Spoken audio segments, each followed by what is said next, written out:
মৰমৰ ছাত্ৰ-ছাত্ৰীসকল, তোমালোকক বুক কণ্টেইনলৈ স্বাগতম জনাইছোঁ।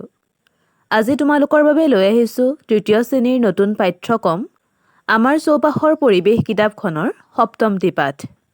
এই পাঠটিৰ নাম হৈছে আমাৰ খাদ্য। আজি আমি এই পাঠটোত থকা সমূহ প্ৰশ্ন উত্তৰ আলোচনা কৰাৰ লগতে পাঠৰ ভিতৰুৱা কিছুমান অতিৰিক্ত প্ৰশ্ন উত্তৰো আলোচনা কৰিম। তোমালোকে এই সকলোবোৰ প্ৰশ্ন উত্তৰ মন দি চাই যাবা আৰু নিজৰ বহীত ধুনীয়াকৈ টুকি ল'বা। এতিয়া চাওঁচোন আহা অনুশীলনীৰ প্ৰশ্নসমূহ। ১ নম্বৰ প্ৰশ্নটো দিছে উত্তৰ লিখা। ক প্ৰশ্নটো আছে শৰীৰত শক্তি যোগোৱা দুবিধ খাদ্যৰ নাম। ইয়াৰ উত্তৰ হ'ব ভাত আৰু ৰুটি। খ প্ৰশ্নটো দিছে শৰীৰ বৃদ্ধি হোৱাত সহায় কৰা দুবিধ খাদ্যৰ নাম। ইয়াৰ উত্তৰত হ'ব মাছ আৰু মাংস। গ প্ৰশ্নটো আছে আমাক বেমাৰ আজাৰৰ পৰা ৰক্ষা কৰা দুবিধ খাদ্যৰ নাম। ইয়াৰ উত্তৰত তোমালোকে লিখিবা আমলখি আৰু শিলিখা। ঘ প্ৰশ্নটো দিছে শৰীৰৰ বাবে অপকাৰী দুবিধ খাদ্যৰ নাম। ইয়াৰ উত্তৰত হ'ব চাওমিন আৰু ঠাণ্ডা পানীয়। এতিয়া চোৱা ২ নম্বৰ প্ৰশ্নটো। ২ নম্বৰ দিছে শুদ্ধ উক্তিটোত ৰাইট চিন দিয়া। মই ইয়াতে তোমালোকক কোনকেইটা শুদ্ধ হ'ব তাৰ ৰাইট চিন দি আৰু ভুলটোত কটা চিন দি দেখাই দিছোঁ, চাই ল'বা। ক বাক্যশাৰী দিছিলে আহাৰে আমাৰ শৰীৰত শক্তি যোগায়। এই বাক্যশাৰী শুদ্ধ। খ বাক্যশাৰী দিছে সদায় বিশুদ্ধ পানী সেৱন কৰিব লাগে।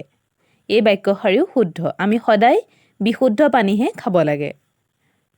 গ বাক্যশাৰী দিছে আলুৰ চিপছ, শীতল পানীয়, আইচক্ৰীম আদি আমাৰ শৰীৰৰ বাবে উপকাৰী। এই বাক্যশাৰী ভুল। আলুৰ চিপছ, শীতল পানীয় এইবিলাক আমাৰ শৰীৰৰ বাবে অতি অপকাৰী। ঘ বাক্যশাৰী দিছে বজাৰত মুকলিকৈ ৰখা খাদ্যবস্তু খাব নালাগে। এই বাক্যশাৰীও শুদ্ধ। কিয়নো বজাৰত মুকলিকৈ ৰখা খাদ্যবস্তুত বহুতো ধূলি বালি বা মাখি আদি পৰি থাকিব পাৰে, সেইকাৰণে আমি তেনেদৰে ৰখা খাদ্যবস্তুবোৰ খাব নালাগে। এতিয়া চাওঁ আহা ৩ নম্বৰ প্ৰশ্নটো। ৩ নম্বৰ দিছে তলত উল্লেখ কৰা উপযুক্ত শব্দৰে খালী ঠাই পূৰ কৰা। শব্দকেইটা দিছে অপচয়, শক্তি, সোৱাদ, নিৰোগী আৰু সুষম। ক বাক্যশাৰী দিছে আহাৰ খালে আমি কাম কৰিবলৈ ডেছ পাওঁ। ইয়াৰ খালী ঠাইত হ'ব আহাৰ খালে আমি কাম কৰিবলৈ শক্তি পাওঁ। খ বাক্যশাৰী দিছে শাক পাচলি, ফল মূল আদি নিয়মীয়াকৈ খালে আমাৰ শৰীৰটো ডেছ হৈ থাকে। ইয়াৰ খালী ঠাইত হ'ব শাক পাচলি, ফল মূল আদি নিয়মীয়াকৈ খালে আমাৰ শৰীৰটো নিৰোগী হৈ থাকে। গ বাক্যশাৰী আছে প্ৰতিদিনে ডেছ আহাৰ খাব লাগে। ইয়াৰ খালী ঠাইত হ'ব প্ৰতিদিনে সুষম আহাৰ খাব লাগে। ঘত দিছে খাদ্য ডেছ কৰিব নালাগে। ইয়াৰ খালী ঠাইত হ'ব খাদ্য অপচয় কৰিব নালাগে। আৰু শেষৰ বাক্যশাৰী দিছে খাদ্য ৰান্ধিলে কোমল আৰু ডেছ হয়। ইয়াত হ'ব খাদ্য ৰান্ধিলে কোমল আৰু সোৱাদ হয়।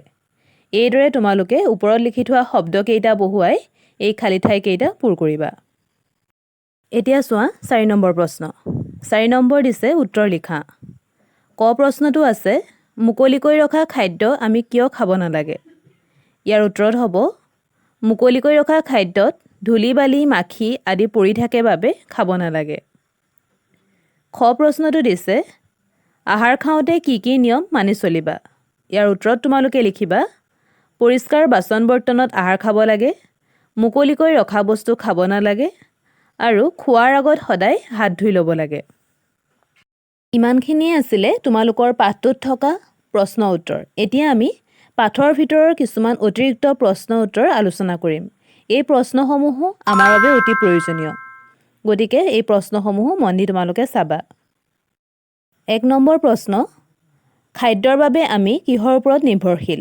ইয়াৰ উত্তৰ হ'ব উদ্ভিদ আৰু প্ৰাণীৰ ওপৰত। ২ নম্বৰ প্ৰশ্ন গাখীৰৰ পৰা প্ৰস্তুত কৰা দুবিধ খাদ্যৰ নাম লিখা। ইয়াৰ উত্তৰত লিখিব পাৰিবা দৈ আৰু পনীৰ। ৩ নম্বৰ প্ৰশ্ন কেঁচাই খোৱা দুবিধ পাচলিৰ নাম লিখা। ইয়াৰ উত্তৰ হ'ব গাজৰ আৰু তিয়ঁহ। ৪ নম্বৰ প্ৰশ্ন আছে আমি খাদ্য কিয় খাব লাগে। ইয়াৰ উত্তৰ হ'ব শৰীৰ বৃদ্ধি হ'বলৈ আৰু বেমাৰৰ পৰা ৰক্ষা পাবলৈ। 5 নম্বৰ প্ৰশ্নটো আছে, খাদ্যত থকা পুষ্টিকৰ উপাদানসমূহ কি কি? ইয়াৰ উত্তৰত হ'ব শৰ্কৰা, চৰ্বি, প্ৰ'টিন, ভিটামিন, খনিজ লৱণ আৰু পানী। এই পাঠটোত তোমালোকৰ প্ৰয়োজনীয় প্ৰশ্ন উত্তৰ ইমানখিনি আছিলে। আজিলৈ ইয়াতে সামৰিছোঁ দেই। পিছত আমি পুনৰ লগ হ'ম। ধন্যবাদ।